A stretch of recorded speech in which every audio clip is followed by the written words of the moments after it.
As someone who's been on too many long flights, let me tell you, they're not fun. Sometimes. They say it's not about the destination, it's about the journey. Well, they've clearly never been on a long haul flight. Any direct or non-stop flight that has a total duration of over 6 hours is considered a long haul. Once you hit that 3-hour mark, you'll start getting more and more impatient and uncomfortable. But that's not to say that a long haul flight can never be fun. Oh, they definitely can. Remember how I said I've been on too many? Well, after a while, I started to add little changes to make longer flights more comfortable. And they worked. It was smooth sailing, breezy. So here are my tips on how to make the most of a longer flight. Number 15, choose the right seat. Now for shorter flights, say an hour or two, I don't usually mind any seat. I'd even power through being seated right in the middle. It still wouldn't be an ideal scenario, but it's just a short flight anyway.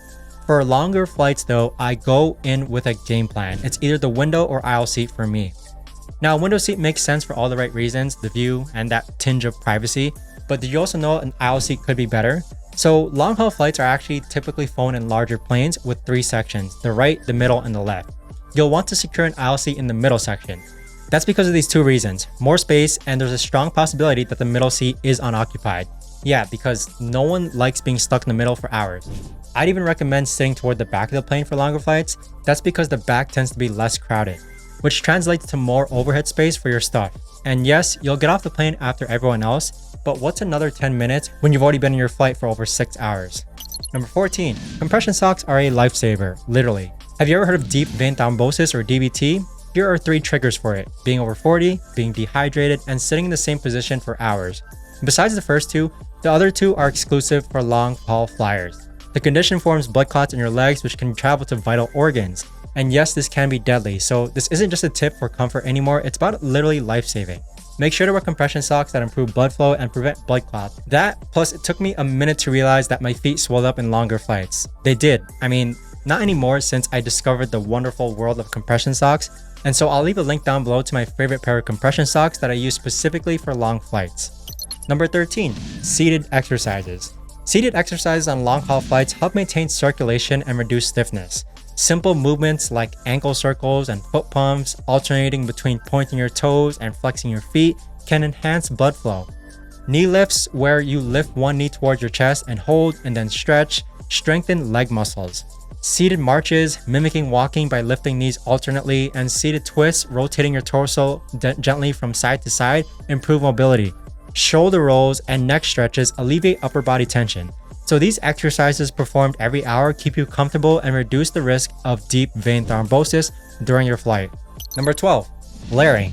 As someone who's been on a few longer flights, let me tell you that the temperature is never consistent. Sure, the plane tends to be colder, but sometimes because of the number of people, it can get really hot. What I found after being overdressed and underdressed is that it's better to layer clothes and not take the gamble when it comes to flying longer distances. Number 11, take what you want out of your carry-on. Now, you might have planned ahead already and brought a book to read or a tablet to use or something to keep yourself preoccupied for your long journey. The catch is that every time you need to take something out, you have to get up and get it out of the overhead bin. Placing your carry-on between your feet is something I'd never recommend, much less for a longer flight. Anyway, there's a simple fix, a fanny pack you can use. As infamous as they are, they're great to keep your things secure, within reach, and easily accessible. I bring a fanny pack every time I travel. Just make sure to keep it hidden though, because sometimes airlines might count it as a personal item. What I tend to do is keep mine in my backpack or underneath my shirt or jacket when I'm boarding. Number 10, blankets. Better to have one and not need it than to not have one and need it, is what I always say when it comes to carrying a blanket with you on your flight. Yes, airlines do typically give out their own blankets for long flights. They anticipate people wanting to sleep through a few hours of a longer journey. However, take it from someone who's asked for them a bunch of times. They're not the same as the comfortable blankets that you have at home, and if you can afford the space, I say bring it along with you. Number 9, the Airlines App. It's only until after you're seated on the plane that you realize it either has a tablet on the back of it or it doesn't. I say this because why take the risk? Airlines tend to offer in-flight entertainment channels on their own applications and even provide access to in-flight Wi-Fi systems, but it's only if you download their app. Better be safe to download your airline's own app just in case, because once you're in flight, there's likely no chance of you being able to download something with no signal. Number 8, avoid coffee and alcohol. This goes for before you board the plane too. I'm not one to say no to a warm cup of coffee as I'm waiting in the lounge for them to call everyone for boarding. After all, everyone arrives at the airport way in advance. However, after drinking coffee or having a glass of wine either before or during my flight, I swore it off completely. Not only would they give you a headache, but coffee and alcohol are actually diuretics. Simply, they make you pee. Airplane toilets are notoriously small and the wait is often too long to bear, so save yourself the trouble and try to avoid those items. Number 7, bring painkillers. Continuing with the previous tip, no one wants to stand in line on the airplane to go pee. This means that most people would typically avoid drinking too much water on longer flights. Now the downside to this is that dehydration can lead to headaches. For longer flights, a headache is just the worst thing that can happen. You won't be able to sleep, hydrating yourself then won't make much of a difference, and staring at a screen will only aggravate it more. So do the simple thing, pop a painkiller. The airline tries to avoid liability as much as possible and won't carry pharmaceuticals with them, so make sure to bring your own. Number 6, snacks. If there's one thing I can tell you for sure, it's that airline food is never a 10. Sure, some airlines go all out and some don't try at all, but why take the risk? This is why I recommend bringing snacks with you whenever you're traveling longer distances. However, I would also recommend not bringing fresh fruit and vegetables because you'd have to consume them before you reach your destination. Also, try to avoid foodstuffs that are going to make a mess. If you're traveling beside someone, you'll want to make sure that they're comfortable too. Number 5, wear a hoodie. A recommendation I'll make to any and everyone who's traveling long haul is to wear a hoodie. Besides the fact that it's necessary for comfort, a hoodie cap can double up as an eye mask. This is a great tip for anyone who tends to complain about eye masks and the tight band that surrounds your head. A hoodie will do just the job. Number 4, follow your regular sleeping patterns. Everyone knows that the best way to kill time on a longer flight is to sleep for a couple of hours. So my next tip would be to ensure your in-flight sleep is as comfortable as it would be at home, or at least close to it. The best way to do this in my experience is to follow your regular sleeping patterns.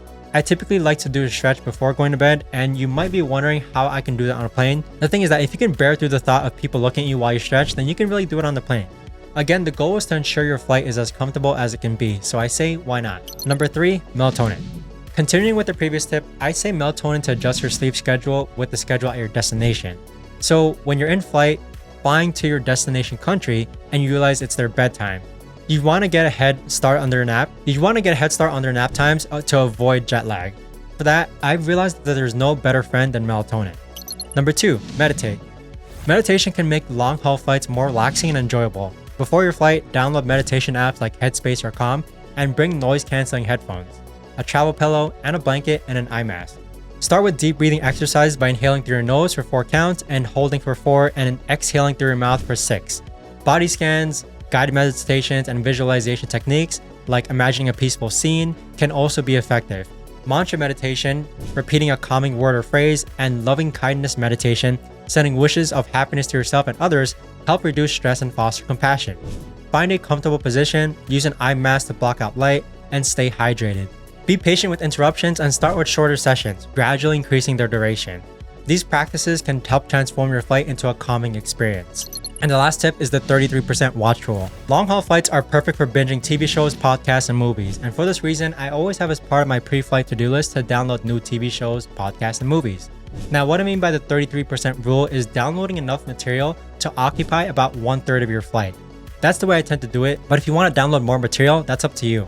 Before long flights, I always check to see how long the flight will actually be. So if a flight is about 12 hours, I'll make sure to have at least 4 hours of material downloaded. Most streaming platforms allow you to download their content with certain tiered memberships, and it's a super easy way to make long flights more enjoyable. There have been times where I forgot to download material onto my iPad, and let me tell you that it's not fun. Now, the key here is to actually make sure you download content that you want to watch.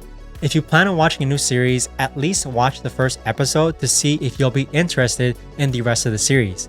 The one thing you don't want to do is download the first episode of a series to only find out that you're not interested in it after all. And so there you have it. These are 15 tips I picked up along the way to ensure long haul flights go from being bleak and boring, almost agonizing, to fun.